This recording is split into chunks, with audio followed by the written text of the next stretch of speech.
네, 안녕하세요. 저는 신경외과에 관한 모든 것을 이야기하는 뉴로 썰전입니다. 오늘 주제는 슬기로운 의사생활 시즌2 내용인데요. 신경외과와 관련된 부분만 리뷰하는 영상을 시작해볼까 합니다.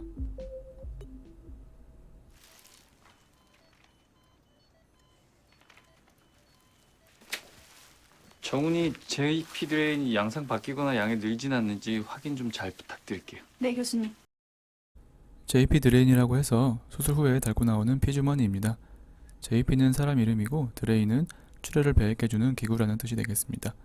1화 때 말씀드렸던 해모박과 같은 역할을 해주는 건데 그것보다 크기가 좀 작다고 보시면 됩니다. 출혈량이 많이 예상될 경우에는 해모박을 넣게 되고 비교적 적은 양의 출혈이 예상될 경우에는 JP 드레인을 넣는다고 보시면 되겠습니다. 배액되는 색깔이 바뀌거나 양이 늘 경우에는 수술 부위 안쪽에서 새로운 출혈이 생겼을 가능성이 있기 때문에 주의 깊게 관찰해야 합니다.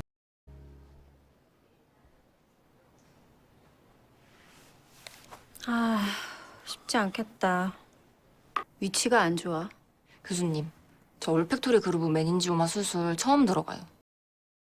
보통 펠로우나 4년차 레지던트가 어시스트를 서기 때문에 3년차 레지던트가 처음 들어가는 경우가 있습니다. 또는 4년차가 수술방에서 쫓겨났을 경우에 들어가기도 합니다. 올팩토리 그루브 메닌지오마라고 해서 우리말로는 후신경구 수막종이라 하고 수막종이라고 해서 뇌종양 중에 하나인데 뇌를 싸고 있는 뇌막에서 생기기 때문에 어떤 곳에서도 다 발생할 수가 있고 생기는 위치에 따라서 이름을 부릅니다.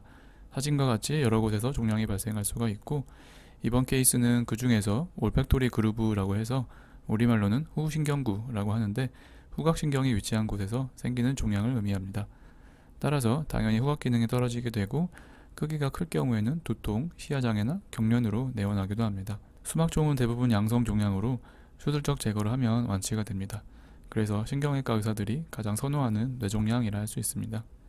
하지만 위치에 따라서 수술의 난이도가 있고 수술 이후에도 드물게 재발되거나 악성 변화를 하기도 해서 추적 관찰이 필요합니다. 증상이 좀 신기해요. 사람이 무기력해지고 기운 없고 세상 일에 무관심해지고 그래. 프론탈 롭 신드롬. 전두엽 증후군. 오, 전두엽 증후군이라고 해서 한마디로 사람이 멍해지는 증상입니다. 꼭 뇌종양이 아니더라도 외상 또는 뇌졸중에 의해서 전두엽에 손상이 있을 경우 나타날 수 있습니다. 프론탈롭, 우리말로는 전두엽, 뇌의 중간부터 앞쪽 부분에 위치하는데요. 전두엽의 기능은 자발적인 움직임, 언어 표현, 그리고 높은 수준의 실행 기능을 담당하고 여기서 실행 기능이란 계획을 짜고 시작하고 어떤 목표를 이루기 위해서 조절하는 능력을 말하는데 이런 프론탈 롭이 기능을 잃게 되면 무기력해지고 기운 없고 세상 일에 무관심한 사람이 됩니다. 종양이 깊은 곳에 있어서 위험하고 출혈이 많을 수도 있어요. 여러 신경학적 후유증이나 감염 등 예상치 못한 합병증이 생길 수도 있는데 자세한 건 동의서 받을 때 설명드릴게요. 네, 의료진들도 사람이기 때문에 환자 보호자의 태도에 따라 영향을 받을 수밖에 없습니다.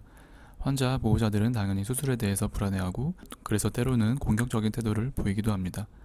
의료진들은 이럴 때 속으로는 감정 변화가 있지만 겉으로 드러내서는 도움이 되질 않습니다. 항상 일관된 자세로 정립된 치료를 하게 되면 환자 보호자들도 그에 맞춰서 따라오게 됩니다. 전공의 선생님들도 명백한 신경외과 의사고 충분한 의학적 지식도 있고 오히려 저보다 환자에 대해 더 많이 아니까 전공의 선생님들께 물어봐도 잘 알려주실 거예요. 사실 교수님들은 회진하면서 환자들과 면담할 때 말고는 수술 또는 외래 일정으로 인해서 환자들을 직접 볼 기회가 별로 없습니다. 오히려 전공의들이 환자 상태에 대해서 수시로 콜을 받고 약 처방을 하고 결정을 내리기 때문에 환자들의 상태 변화에 대해서 더 잘 알고 있습니다. 그래서 여러 병원에서는 레지던트가 주치의가 되어 진료를 하기도 합니다.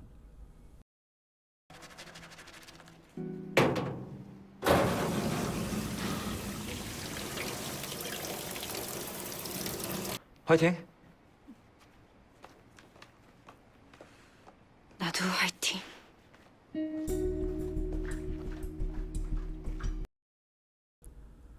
손이 위로 가게 팔을 들고 있는 것이 기본입니다. 균을 씻어내고 흐르는 물이 다시 손으로 가지 않도록 손을 항상 위로 들고 있는 자세를 취합니다. 수술을 잘하는 것도 당연히 중요하지만 수술 감염이 생기지 않는 것도 매우 중요합니다. 집도의뿐만 아니라 수술에 참여한 사람 모두가 이와 같은 방법으로 손위생을 시행합니다. 손을 아무리 깨끗이 씻더라도 단 하나의 균에 의해서 감염이 생길 수 있기 때문에 철저히 수술복으로 무장하고 장갑을 2겹씩 착용하고 수술하기도 합니다.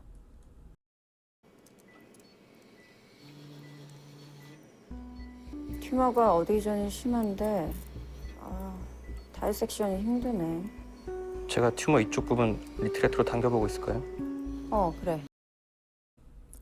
집도의 혼자서 수술이 어려운 경우가 있기 때문에 적재적소에 수술 어시스트가 필요합니다. 리트렉터로 당기면서 종양과 정상 조직 경계 부분 시야를 확보해주게 됩니다.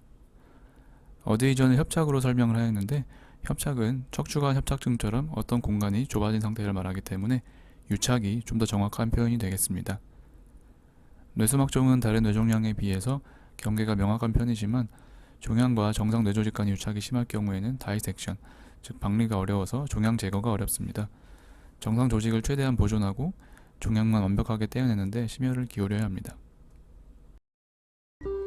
심장 쓸데없이 건들지 마. 피브릴레이션 오잖아. 작은 물리적인 자극에 의해서도 심실세동 등의 정기적 반응이 올 수 있기 때문에 주의하라는 얘기입니다. 이렇게 수술 중 매우 예민한 상태에서 교수님이 원하는 대로 안 되고 조금이라도 방해가 되면 이렇게 큰 화를 내시기도 합니다.